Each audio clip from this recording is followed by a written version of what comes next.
yo antes de iniciar, sí, en presencia de Dios, quisiera agradecer, ¿sí?, a todos los que hicieron oración hacia mi persona. Sé que en algunas comunidades oraron por mi salud. Atravesé un proceso de atención al cáncer, ¿sí?, de esto también voy a hablar, pero sí quisiera comenzar antes que nada agradeciendo las oraciones que se hicieron. Sé que oraron por mí en algunas comunidades. Esto quiere decir que muy probablemente hubo gentes que sin conocerme oraron por mí. Y entonces para mí es muy importante, antes de iniciar mi participación, agradecerles a las personas que lo hicieron de manera directa, a las comunidades que también lo hicieron. Por lo menos sé, en 2 monasterios estuvieron haciendo oraciones por mí. Y evidentemente, pues ahí habrá gente o habrá monjas que incluso no me conozcan, y podrá haber ocurrido también en algunas otras comunidades que así ocurrieron, que hicieron oración por mí sin conocerme. A todos los que me conocen y que me mandaron saludos, me dijeron directamente, me mandaron mensajes, quiero aprovechar este momento y agradecerlos, porque efectivamente gracias a sus oraciones es que me encuentro aquí. Sí, fue un proceso de atención al cáncer, que no es cosa menor. Bueno, pero antes también regreso al momento de la presentación. Sí, lo tengo muy presente. Fue aquella noche en que entramos, estaba Fray Ricardo al frente de los dominicos seglares, y el que iba a participar con él era precisamente Fernando. Aquella noche hubo un diálogo, me preguntó que cuánto tiempo tenía de participar con los dominicos seglares. Yo le dije, esto comenzó un 4 de agosto de 1980. Él me dijo, pues tienes más tiempo de ser dominico que yo de vivir. Ese fue el momento. Y evidentemente que con esto comenzó esta amistad a la que se refiere Fray Fernando, ¿sí? De este primer contacto, él comenzó a decirme Rubenzote, y después me dijo, van a venir otros compañeros que vas a conocer y que vamos, en este caso, a trabajar. Y efectivamente llegaron al año siguiente algunos de los frailes que él me señalaba, entre otros Enrique, ¿sí? Y los demás que ustedes conocen. Lalo, no necesito mencionarlos, ustedes los conocen de manera directa. Entre Miguel y Fernando, sí, en ese momento ya dejaron de llamarme Rubenzote. En ese momento me elevaron a la categoría de venerable.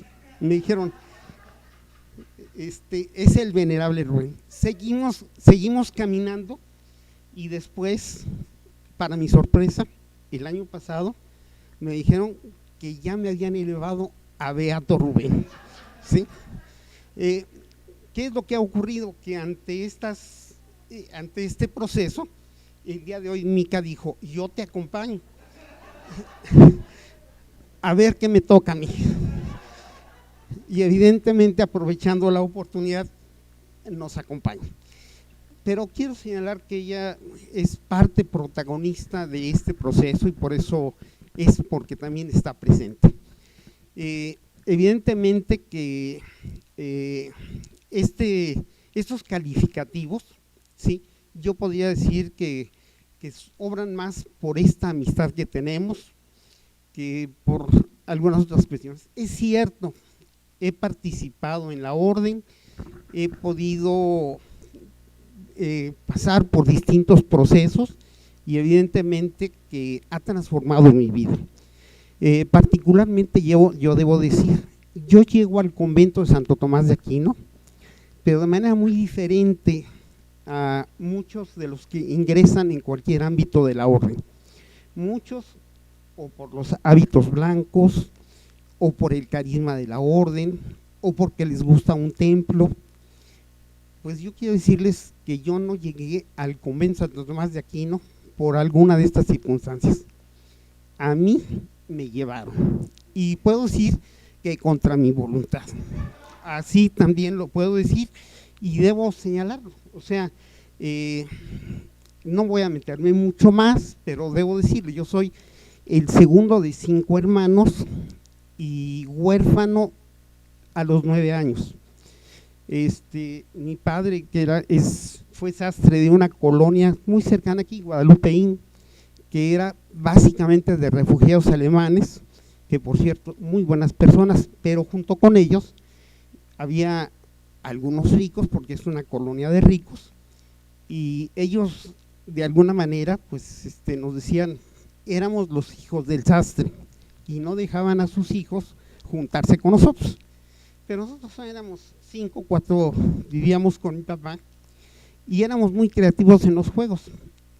Y llegaban las mamás a separar a sus hijos de nosotros, no se junten con los hijos del sastre. Pero sin embargo, atrás teníamos una fila de muchachos que querían juntarse con nosotros. Sin embargo, ese tipo de situación pues fue generando y deviniendo en una situación muy personal. Me afectó, quizá pues me generó cierto tipo de rebeldías, de tal manera que fueron aflorando. Eso no ocurrió en mi infancia, pero sí comenzó a tener su mella en mi adolescencia y sobre todo en la juventud temprana. De hecho, pues puedo decir, fui totalmente rebelde. En el 68 participé en todas las marchas, ¿sí? Previamente yo había participado con algunos compañeros en la formación de un Ateneo Semblanza Cultural. Nos reuníamos y poco a poco, estoy hablando del año 63, 64, en nuestro grupo poco a poco fuimos profundizando, muchas gentes pues buscaban, en este caso, acogernos y más que nada quizá explotarnos. Pasaron por ese grupo gentes como Eberto Castillo, como Fausto Trejo, de tal manera que tuvimos una línea pues un tanto marxista, porque incluso llegó por ahí el licenciado Mario Colina, que era profesor en la Facultad de Economía, y nos tendió puentes hacia ese sitio, sin decir quién, incluso que quisieron captarnos como guerrilleros. Y efectivamente, alguna vez pasamos por una prueba, por una entrevista, y me dieron la capacidad de que yo pudiera participar como guerrillero. En las épocas de Lucio Cabañas, pues evidentemente era parte de nuestra juventud. Sí, aprendí a tirar con pistola, con rifle. Me decían que tenía yo que aprender a manejar distintos vehículos por las labores de un gatillero. Bueno, era mi etapa juvenil, y evidentemente esto generó la rebeldía, de tal manera que pues evidentemente en el 68 pues yo participé, estuve en el 9º piso del edificio Chihuahua el 2 de octubre, participé en todas las manifestaciones. Cuando nos sacaron del Zócalo, que el 27 de agosto del 68, hubo momentos muy críticos en mi vida, incluso el 10 de junio, a donde atacaron los halcones a los estudiantes de la prepa popular. Ahí estaba yo. O sea, este afán de rebeldía incluso cristalizó de la mejor manera. Yo fui de los profesores fundadores en prepa popular. Esto propició precisamente mi formación docente. Fueron 50 años de ejercer como profesor, pero siempre de manera rebelde, de tal manera que yo no comprendía, como Mica me decía, que yo tenía que ir a misa todos los días. Dije, si ya fui el domingo, pero además me quería llevar a las 12, a la misa de las 12, le digo, pero si están jugando las Chivas, por ejemplo. O sea, yo dije, pues si hay misas todo el día, ¿por qué a las 12? Bueno, y lo peor es que quería que yo fuera a misa todos los días. Y dije, ¿cómo va a ser eso? Si ya fui al domingo, ya no tengo por qué ir diario. Y yo trabajé en el Colegio de Ciencias y Humanidades, o sea, primero 4 años en la prepa popular, ahí de manera gratuita, libre, pues eran nuestros años de decir, en que podíamos ofrecer, incluso hasta dejé la maestría de Ingeniería Química por participar en la preparatoria popular. Ya después vino esa etapa del matrimonio, pues sí, me casé por la iglesia, muchos de mis compañeros se burlaban de mí, pero todos ellos se casaron por la iglesia también. O sea que, llego a este proceso y Mica me pide que vaya diario a misa, y pues no puedo, porque era secretario administrativo en el plantel Oriente. Sabemos la hora en que llegamos, pero no la hora en que nos vamos. Entonces, yo no podía llegar más tarde, y las misas por Cuapa eran a las 9. Pero ocurrió que el mayor de mis hijos, Miguel, termina su primaria, y la misa de acción de gracias la hacen en el convento de Santo Tomás de Aquino. Y Mica se da cuenta que hay misas a las 7 de la mañana.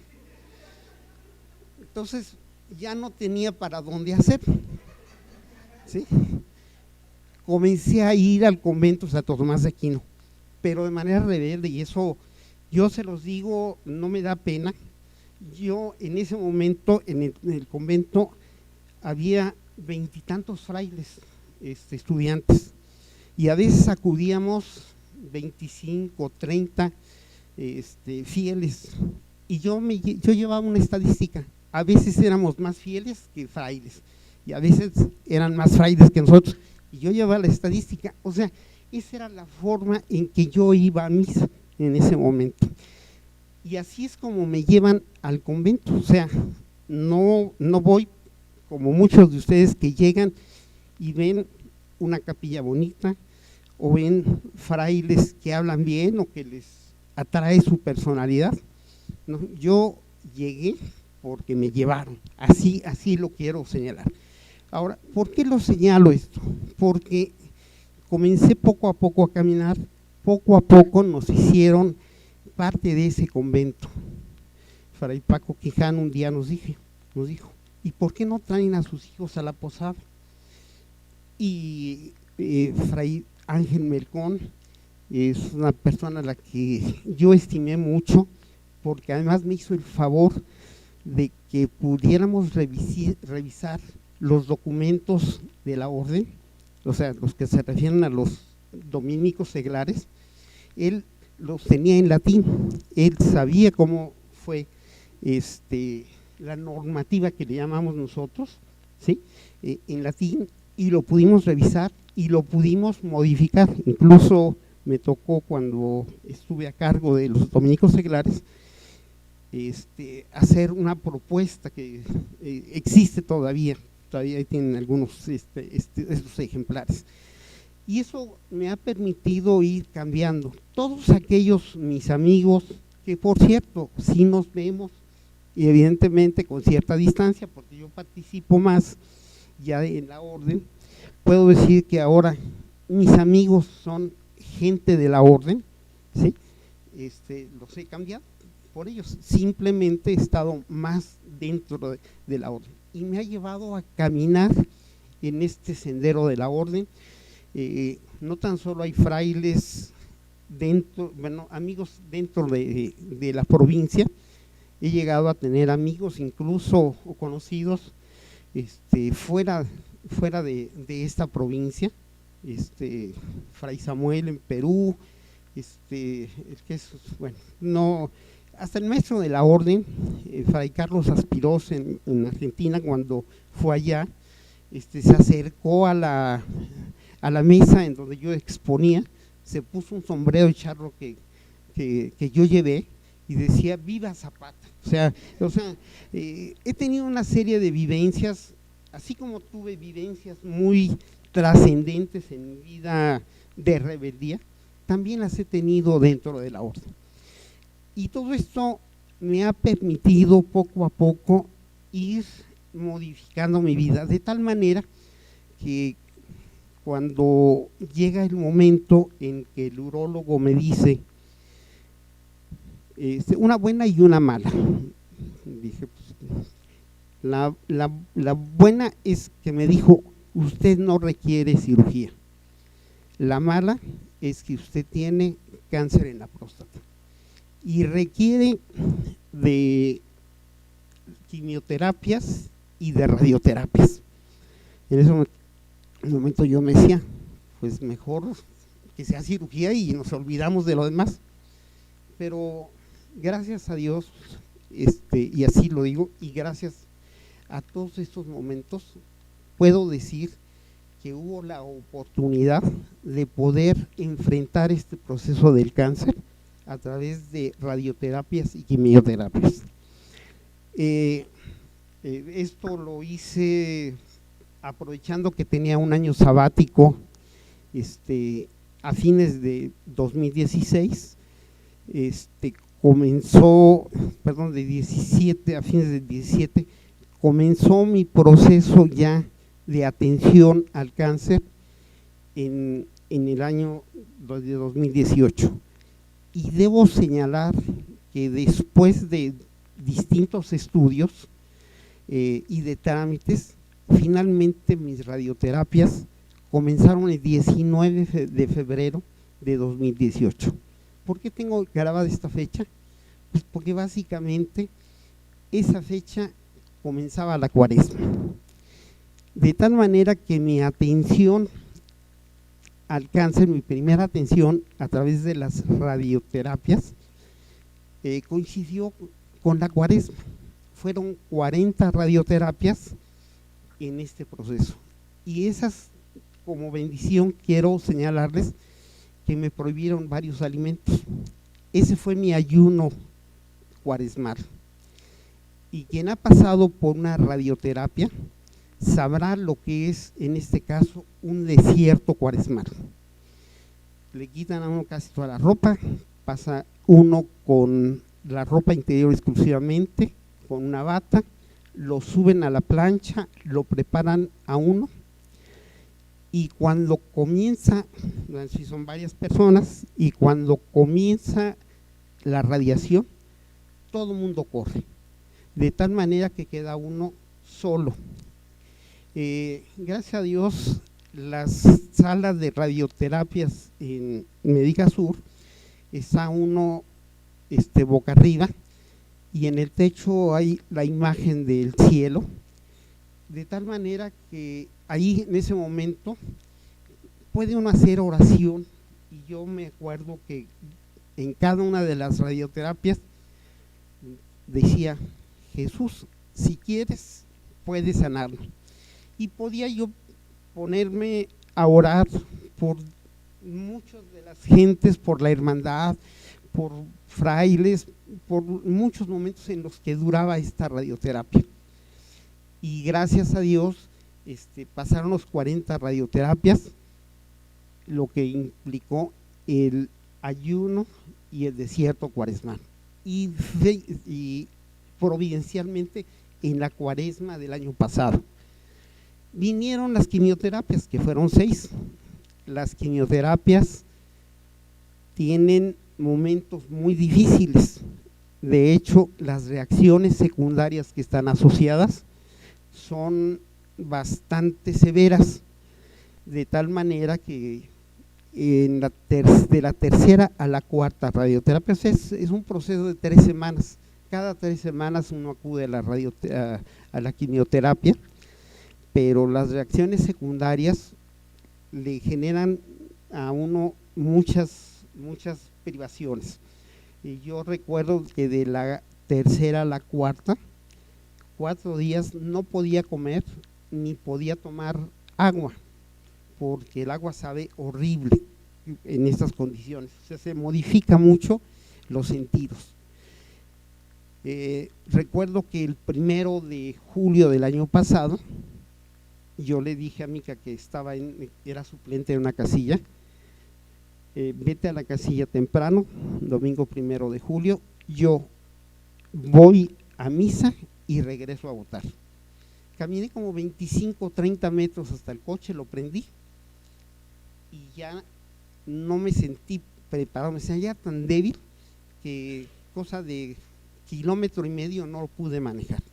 O sea, fue una situación difícil y yo dije, bueno, yo abandono este proceso, porque sí escuchaba cómo los nietos, los hijos, la esposa estaban atentos de a que si comía o no comía. Yo dije, no tiene por qué estar sufriendo. Yo declino y me retiro de este proceso. Providencialmente, Mica se encontró a un doctor y le dijo, ¿por qué no me avisaron? Y me dio unas gotitas y ya le dije que yo no podía ni siquiera dormir por el dolor, en este caso, que produce la acidez estomacal. Y ya me dijo, tómate nomás estas 2 tabletas y estas gotitas 3 veces al día. Y me cambió la vida. Y efectivamente, a partir de ahí, pude hacerlo. Y yo le dije al doctor, es que yo prefiero ya no hacer sufrir a mi familia. Y si usted toma esas medidas, y además le señalo que si usted abandona el proceso, echará a perder todo, porque cuando le hicieron sus estudios, le determinaron la cantidad de células o el porcentaje de células que están afectadas, y que por lo tanto, si usted deja el proceso, lo único que va a generar es que las células muertas o las células nocivas se sigan reproduciendo. Y bueno, yo días después vi al doctor y le dije, doctor, esto es un milagro. Dice, no, ¿qué va a ser un milagro? Es un medicamento. Digo, sí, efectivamente soy químico y pues, evidentemente sé qué son los medicamentos. Le dije, pero el milagro no es ese. El milagro es que usted vive a 10 metros de la casa y me está ofreciendo esto. Y además me dijo, se las voy a dotar durante 6 meses. Bueno, llevo 10 meses y me siguen dando el factor de transferencia. Y gracias a Dios, nuevamente, ya estoy aquí. Quienes me vieron hace unos meses habrán visto que no me salía el pelo. Ya ahora ya tengo el pelo. Lamentablemente no me salió negro. No, me sigue saliendo blanco. Pero con la bendición de Dios puedo estar aquí entre ustedes y nuevamente decir que mi camino en la orden me ha llevado a este momento en el que pude enfrentar, ¿sí? Con el favor de Dios y con las oraciones de ustedes, que debo de reconocerlo, este proceso. Y hoy me encuentro aquí para seguir caminando. A todos ustedes tan solo les diré, debe de existir la voluntad de seguir aprendiendo. Este proceso me enseñó muchas cosas. Me encontré con gente que lamentablemente ha fallecido en este proceso. En el cáncer hay gente que de una a otra quimioterapia ya no llega, o que no puede enfrentar muy fácilmente las radioterapias, porque gentes que llegaban a Médica Sur del Seguro Popular les prohibían comer tortillas y decían, pero si mi alimento son 4 tortillas al día, ¿cómo voy a dejar de comerlas? No me alcanza para otra cosa. O sea, ese tipo de son los que me permitían a mí estar ahí en la plancha y poder orar por ellos. Gracias a Dios por la amistad, que es lo que ha generado estos calificativos, y la presencia de Mica en esta sesión. Muchas gracias.